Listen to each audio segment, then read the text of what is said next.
Today I would like to answer the question, how can I prepare for the B1 exam?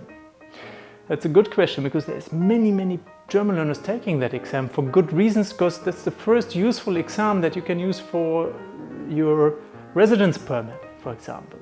Yeah? But it's also a very good waymark, so that you see, okay, I've reached a very solid level of German now. Well, solid basic level of German now, but still, it's quite an achievement. And I actually motivate everyone to go through this experience. So, to prepare for this, you should download the trial exams that are freely available in the internet and take a look at it, so that you know actually what tasks are expected from you, and you save time reading the instructions in the exam, because if you recognize a type of task, then you don't have to read the instructions anymore, save a lot of time. Then the oral exam you can actually preview on YouTube by just googling or searching B1 German oral exam, and you will find a couple of videos. Watch them over and over again until you are familiar with the structure, with what they ask and how they answer that. Do not necessarily compare yourself with those that are examined, because some of those are living in Germany for several years, if not decades already, and just it took them very long to take that B1 exam. But in general, you get a good insight in what is expected of you. Yeah?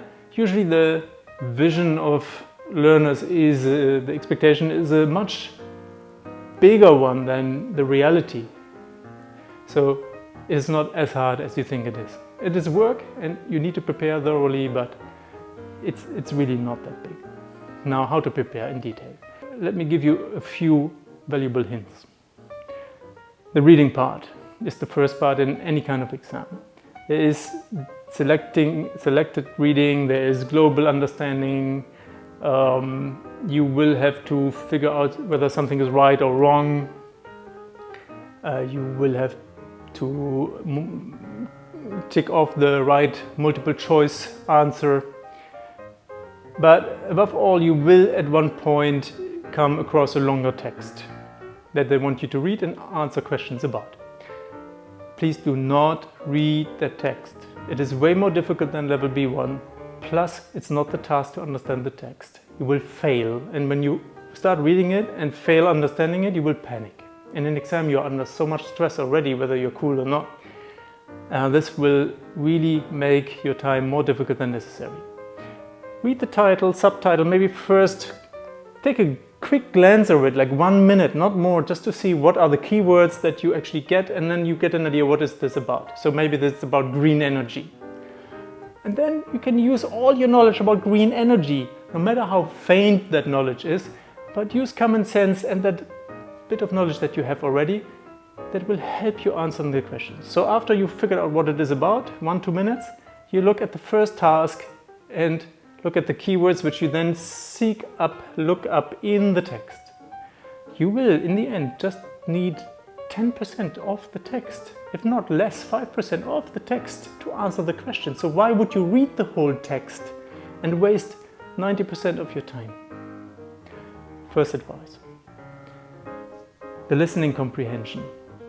Well, it's one of the more difficult tasks. My advice is to practice it with the trial exams, with model exams, but without headset, without headphones. Because in the exam itself, you have a CD player in front of the classroom, and wherever you sit, you will have to live with the audio quality.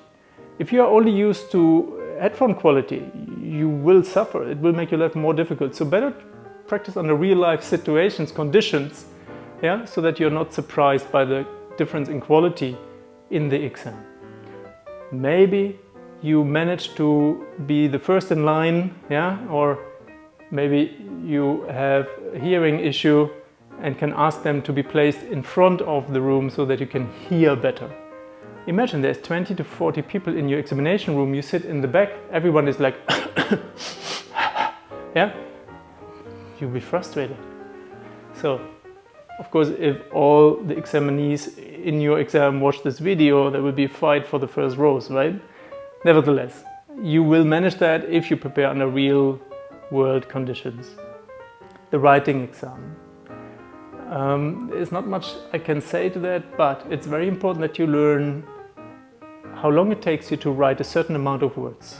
And there, usually you are required to write something between 80 and 120 words. So if you get used to writing one sentence per line, you will figure out how many lines you actually need to reach these 80 to 120 words. And that means in an exam you have, let's say it takes you 8 to 10 lines and you are at line 8, you know, oh, I have 2 more lines and then I have fulfilled my minimum amount of words. That quickly you know this is the minimum amount I have to write. And you don't need to write more. The more you write, the higher the chances of mistakes. So one sentence per line, figure out how many lines you personally write to reach 80 to 120 words. And then you have a little control over your written exam. Oral exam. Ideally you have someone you practice it with. The structure is given in the PDF that you can download, the model exam, and also in the live samples on YouTube.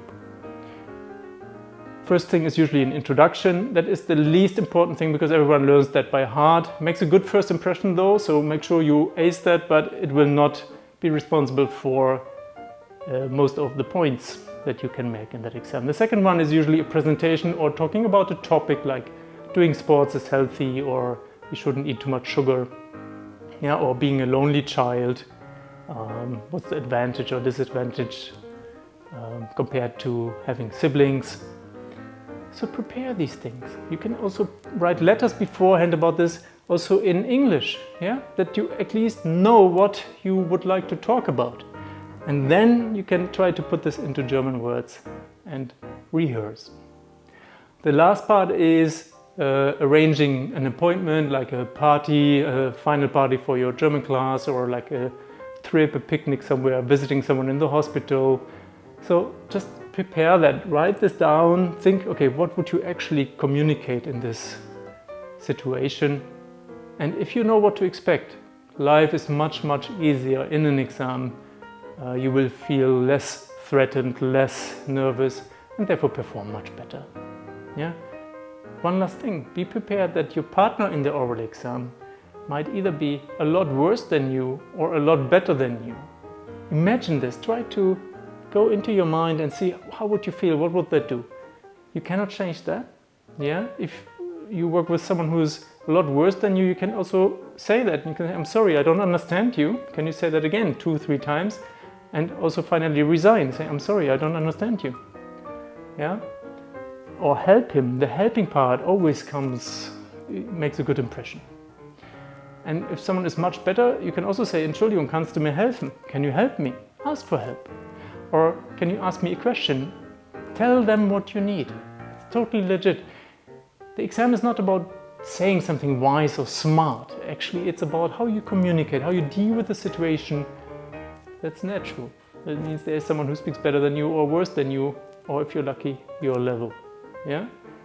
And of course you have to fulfill a certain task, but if the task cannot be fulfilled due to these differences, you have to improvise.